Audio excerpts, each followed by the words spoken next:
Welcome, webheads of all ages. I got some Red Hat news for ya.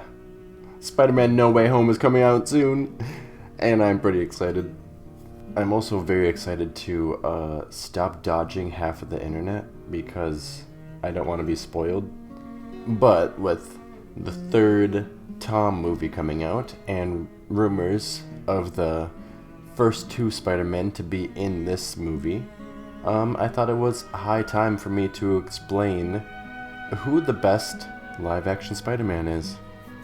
There's like a lot of people that wonder my reasoning about this and stuff, so I thought I'd just make a video. So let's just go through the Spider-Man in chronological order, shall we? And I'll explain what I like about them, what I don't like about them, and then rip into one of them. Anyways, so first one, Lil Toby. His movies were good. I grew up with them, so I freaking loved them. I watched them constantly. Except two. I think I watched two actually the least out of all his three movies. But anyways, bless you, kitty. Okay, so let's start with this Peter Parker. His Peter Parker was pretty spot on. He had the camera, he had the geek, nerdy stuff, very shy, very uncomfortable, all that stuff. That's good. If I had to critique anything, I think it would be that he might be a little, too boring to watch. Like, when he was on screen, you were less invested than when Spider-Man was on screen. You know what I'm saying? Which, I guess it's a Spider-Man movie, not a Peter Parker movie, but the duality is Spider-Man. I guess I'll talk about the Spider-Man as a whole. You'll have Peter Parker, you'll have Spider-Man, and then you have the love interest, because that's important to them. So, MJ for Toby, she is very bad. Honestly, probably the worst of the three love interests. Actually, goddamn whore Tom had two. But, yeah, she is very bland. I never bought into their relationship, ever. And, yeah, so that was very, very flat. Then him with Aunt and Uncle. Aunt and Uncle were great. They were really old, which is nice, I guess. And they did their roles perfectly. Uncle was a very loving guy, and you felt heartbroken when he was deaded. He died. And then Aunt May for the rest of the movie was very loyal to him and being a shoulder for Peter, and always when Peter was down, she would give him the boost that he needed to get back on the webs, on the horse on the webs, and do what he needed to do. And we will get onto the webs by talking about Spider-Man right now. His Spider-Man was okay. Him having the webs organically in him is an interesting change, and I guess it makes for a good starting point or a movie, for a long time, because that's what I grew up with. I didn't know that web shooters were a thing, and I thought that was just how it was all the time. And it kind of makes sense, but it kind of doesn't. But, yeah, I think that was an interesting change. And then his suit, I think his suit looks really good. It's a little grandiose, and it's hard to believe that he made it himself, but I feel like most of the suits are like that. Him as Spider-Man, the only time he was a true Spider-Man was when he was fighting Bonesaw, I believe. Because he had his quips. That's a nice outfit. Does your husband make it for you? Stuff like that. That's Spider-Man. He has the quips, he has the jokes, he's berating his opponent while he's fighting them, making fun of them and all that stuff. And I feel like that's the only time that Toby really did it, was in the ring before he was even really Spider-Man. Yeah, so I think his Peter, all in all, his Peter was boring but correct. His Spider-Man was boring and less correct. But together it makes okay. Oh, his love interest was terrible. So yeah, that is Toby. Alright, next is Andrew. So I might as well just start off with Andrew is definitely my favorite. By far, hands down, no one's even close to him. His Peter Parker.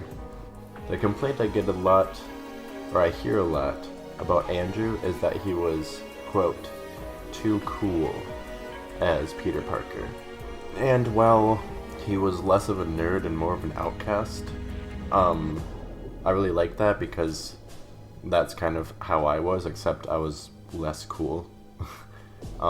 Because I feel like everyone knows Peter Parker in school, but he doesn't really have any friends, which I didn't have any friends and no one knew who I was. But anyways, but he had the other staples. He had the nerd science, he had the camera, and those are staples to Peter Parker in my opinion. But then there's that too cool for school type style Peter Parker, which I agree is a little off-putting, but I feel like after he gets his powers, that's how Peter Parker should be. Like, you get these powers and you're still gonna be like a little pushover nerd in school. Like, you're going to have some confidence that's going to come out in other ways because you don't want to show that you have powers, because you don't want to play in sports and do the things you wouldn't normally do, but you're going to show off and you're going to be cool and you're not going to back down from bullies and stuff. And I feel like that's the Peter Parker that Andrew does. So like he's too cool for school before he has his powers, but then when he gets them, it makes sense. That's how I justify it.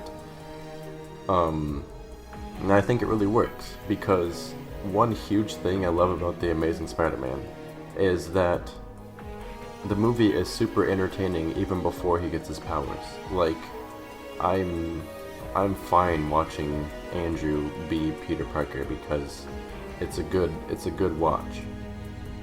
And so that's one part that I love. Okay, so he gets his powers. Obviously, typical Peter Parker doesn't know what the hell's going on. But I just love how they do it in this iteration in The Amazing Spider-Man. Is just like him figuring out his powers is very it feels very real. Like he kicks everyone's ass on the subway because he's just scared and these powers are just coming through him and he doesn't know what the hell's going on. Then he wakes up and he can't even brush his teeth because like he doesn't know what's going on with his body, and he's freaking out because he can hear things he never heard before. And I think that's just real, well, very realistic and fun to watch. And kind of to be in his shoes, because it's like, yeah, this would be kind of terrifying, all this stuff happening and you don't know what the hell caused it. So I love the transition into Spider-Man.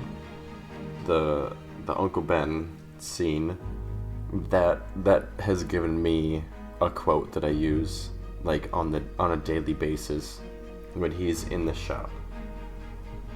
And he says, "You can't buy your milk, so go on. It's not our policy or whatever." And when his line that he uses to explain why he doesn't stop the robber is "not my policy," and I use that a lot. Like, I try not to use it if the person I'm talking to isn't going to understand, but sometimes I just do, and it's like, well, it's not my policy that they don't understand what "not my policy" means. But I use it. I use it a lot, and I love it. So then the Uncle Ben scene, he has a very gross, ugly cry, and that's a negative of Andrew. But then Spider-Man making his suit. His beginning suit is very believable, very cheap, and strangely put together. But then you can see how he incorporates that to make his new suit. It's still unbelievable that they can just make the suit in their basement, but you can see that he puts the sunglasses into the eyes. He keeps the kind of style shoes for good running, and it's really cool. So I feel like his suit is more believable than Peter's suit, but still, like, you made this in your basement, dude. But he also made his web shooters, and I love the scene of him, the trial and error of him making his web shooters, and that's a really good scene, and amplifies the Peter Parker science aspect, which I love. So he has his suit. Another thing about his suit is that it carries the cuts across from scenes. Like, it shows that he can't get like a new suit, which is really cool. He keeps his battle damage throughout the fights and stuff. Now onto the personality of Spider-Man. It is spot on, exactly what I want from Spider-Man. He does the quips, he makes the jokes, he makes fun of the people that he's beating down. He's actually kind of a bully, but I mean, I feel like that's what Peter Parker does. Like, he's fighting for the greater good, but he's going to be jokey about it, and Andrew does that perfectly. I don't know, it's perfect. It's so fun to watch, and that's important. Another thing that is wonderful and enjoyable to watch is the connection with him and Gwen Stacy. By far the best relationship out of the three. Their compatibility is beautiful, gorgeous, and it's just perfect. And I don't know, it's so believable that they are actually in love, and like, they're not Toby reaching to get MJ status. Like, they're at the same level, and it's amazing. The obvious thing about the Amazing Spider-Man movies is that the story is severely lacking, but I think the saving grace is Andrew being perfect Spider-Man, and his connection with Gwen Stacy. Those just make those movies spectacular. I didn't talk about Aunt and Uncle. Uncle Ben is really great for what little he does. Like, it shows his compassion, and it also shows his sternness. And then after he's lost, Aunt May really takes it hard, but she stays loyal, and she knows that she has to keep doing what she has to. And again, in the first movie, or in the first movies with Tobey, this Aunt May in The Amazing Spider-Man is the force that keeps Peter going sometimes when he just can't. And that's what Aunt May is supposed to do. So those two are great, and I think that's about it. So Andrew is my perfect live-action Spider-Man. His love interest is equally as perfect. His aunt and uncle are definitely the best out of the three. And the only thing that held Andrew back is the story around him, which is really sucky. I wish I could have figured out what happened to the parents. Like, that was getting interesting, and that was his main focus. I feel like the three movies have main focuses, or the three Spider-Men. The three Spider-Men have main focuses. Tobey is Uncle Ben, Andrew is his parents, and Tom is Tony Stark. And that's just the force that is driving their story. And the mystery of the parents doesn't seem too important to, like, Spider-Man in, like, the grand scheme of Spider-Man things. So it's like you had to have the villains of Spider-Man, who are very memorable, and then you had to have the Uncle Ben scenes and the Aunt May scenes, and then you had to have the love interest, and then they had to shoehorn this new parents plot into the story, which is already packed full of things. and it was just severely lacking there, which definitely makes the movies less great, but they're still ultimate to me. Oh, and two things. The duality of The Amazing Spider-Man 2. I hate Green Goblin. I love that actor because he is in Chronicle, one of my favorite movies ever, still is. And I was excited to see him. And he was good as Harry, I think. But when he became Green Goblin, it just pissed me the hell off because that was disgusting to look at, and I hate it. And the pairing with that. Oh, also, they did Spider-Man 3 in The Amazing Spider-Man 2, bringing in 3 villains. It was just a stupid idea. But the opposite end of that is the death of Gwen Stacy. That is one of the most beautiful scenes in all of cinema to me. And I hate that it's stuck in this shit pile of a movie. And it's directly tied to the grossest part of that movie, which is Green Goblin.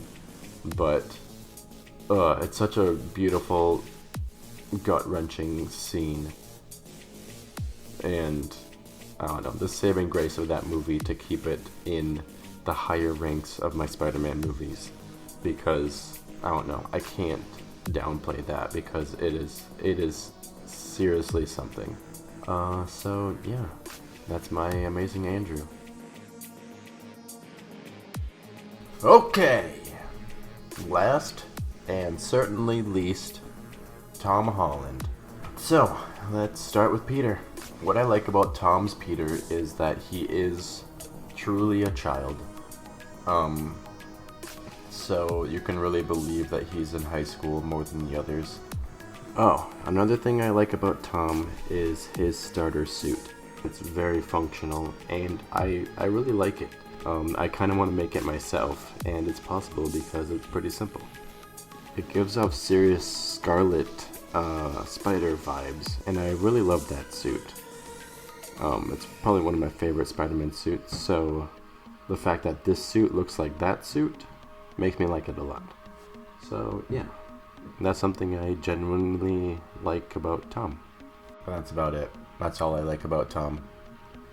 So let's get on to the stuff I don't like, because it's a lot larger than the stuff I like, obviously. What I don't like is that he's a child. It's a good and bad thing, but he's very immature. I have to go right into the aunt and uncle section of the Peter verse to explain more about why I don't like Peter. And that is the aunt and uncle. You don't even see an uncle, you just see aunt, and you assume, well, I don't even know when they talk about it. I haven't watched those movies in a while. But, you know that uncle is dead. Do they ever mention Ben? I don't know. I have to watch those movies again. Hey, Future Terra here. So since this video took a long time to come out, I actually did watch those movies again. And, no, they actually never mention Uncle Ben. He just has a cameo on Tom's briefcase when he is packing for his vacation on Far From Home. That's it. But, yeah. Him being so immature, I needed him to see Uncle Ben die, sadly enough. I know that Marvel didn't want to rehash the story that's been done twice over, but I think Tom needed it more than anyone else because he's so immature that I can't envision him going through those struggles of losing Uncle Ben. Like, I don't know. Like, I can't see him being in that sad of a state. I guess it does happen with Tony, and yeah, it's just, I don't know. Losing of Tony is just, one, non-Uncle Ben, and two, too little too late. Like, it didn't, I don't know, he didn't really take it that hard, and Uncle Ben should have been like a huge event that he would have to take very hard, and I haven't seen Tom in a state like that. So it's hard to believe that he was ever in a state like that. So just right off the bat, without giving him an origin story, it makes me not believe that he can be Spider-Man like the other two have shown. And while we're talking about Tony, that's possibly the thing I hate most about the MCU Tom Spider-Man, is how Tony is trying to be, well, he's not trying to be Uncle Ben, but they're pushing him into that position. And I really don't like it, because everything Tom is doing, he is doing because Tony is giving it to him. He's not really figuring out anything by himself. Like, sure, he does when the suit gets taken away, and he has to do some stuff by himself. But, I don't know, again, it was too little too late, and he already has this experience of having the Karen suit, which, it just tells him how to be Spider-Man. Like, it's Tony telling Tom how to be Spider-Man, and that's it. And it's kind of like he's taking that experience of him already being Spider-Man in Civil War and the beginning of Homecoming, and then that's transferring over to him trying to be his own Spider-Man after he loses the suit. Like, I can't believe that he's his own thing. It seems like every aspect of Spider-Man was given to him from Tony. And that's what I hate about Tom. He is Tony Spider-Man, not the neighborhood Spider-Man, or his own Spider-Man, you know? Then we will talk about another huge thing that I don't like. Aunt and uncle, in this case, just Aunt. She is super young, and she's quite attractive, and she already has 2 people flirting with her in her movies, and she's flirting right back. And in the second movie, apparently she's having a thing with Happy. It's crazy to me because the other 2 Aunt Mays, they are very loyal to Uncle Ben. It seems like that's just her soulmate, and after Uncle Ben has been taken from us, she just won't move on. She doesn't need to find anyone else because she has already lost the love of her life. And that's another reason why I don't believe Tom's backstory, because she isn't even missing Uncle Ben, and she's not even mentioning Uncle Ben. She's already flirting with Tony Stark, and she's already banging Happy. And it's like, what the hell? She's not a loyal, loving aunt. She's kind of just, she's more of the neighborhood aunt than Spider-Man is the neighborhood Spider-Man. And that I can't stand. And she's much more vulgar and hip and stuff, and I feel like Aunt May is supposed to be an old soul that's there to mentor Spider-Man, not like get down to his level and be like hip and childish like he is and whatever. So I really don't like that. Next, I'm just gonna keep going before I get to actual Spider-Man. We're gonna go talk about the love interest. Who was the first one? I don't even remember her name, but she was a wet blanket, kind of. She was boring, and then it had the Toby reaching kind of thing, where it's like he just wants to be with her because she's the most popular girl, and that's kind of doesn't make for a good relationship. And then we'll go to MJ, who is not MJ. In personality, she's not MJ, and even in the story, she's literally not MJ. I forget what her name is, but it's not Mary Jane. And so, that's just a new character, I guess? But she's trying to take the MJ mantle, but she's also not. She's filling that spot, but filling it with...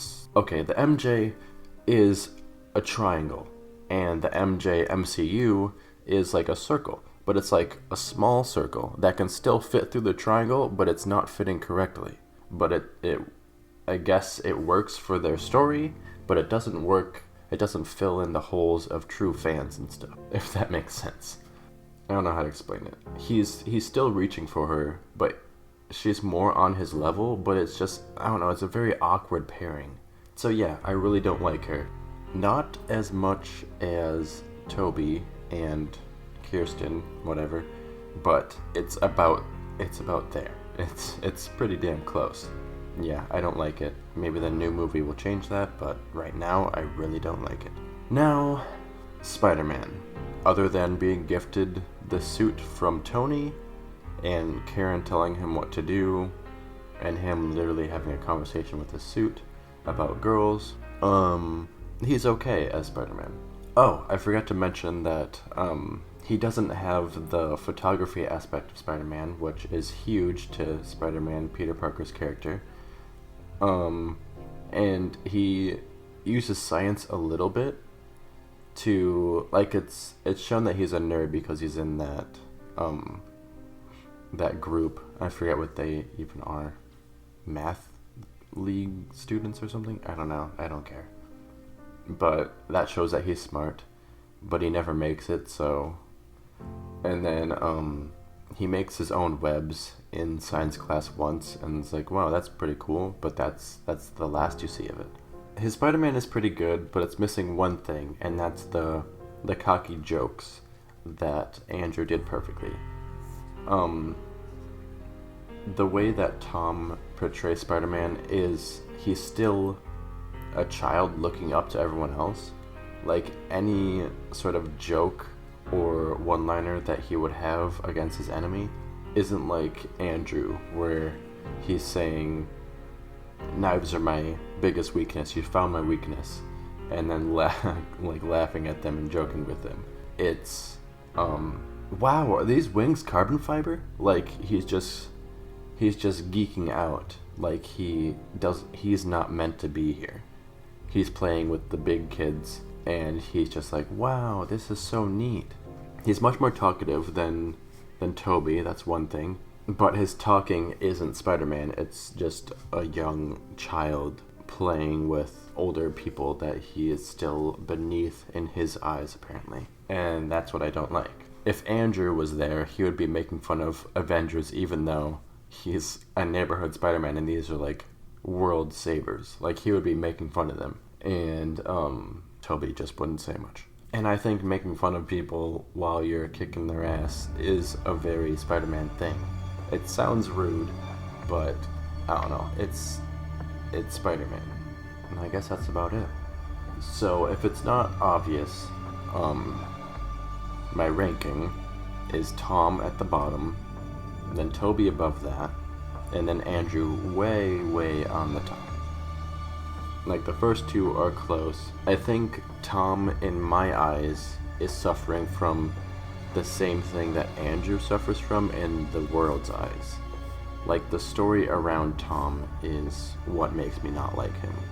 Like, for me to like Tom, he needs to stand on his own 2 feet, which, I don't know if this movie is going to be the one to do that, because it sounds like Doctor Strange is in it, and there's a lot of enemies, and if Andrew and Toby are in it, it sounds like he's not going to have time to stand on his own 2 feet. But that's what I need from Tom. And I need the whole freaking story to be erased and recreated. Because I hate MJ and I hate Aunt May. So yeah, there's a lot of work that he has to do. So yeah, Andrew is best, and I hope he is in No Way Home, so then he can maybe have his own universe and carry on with that, because that would be very cool. So that's what I think about the live-action Spider-Man.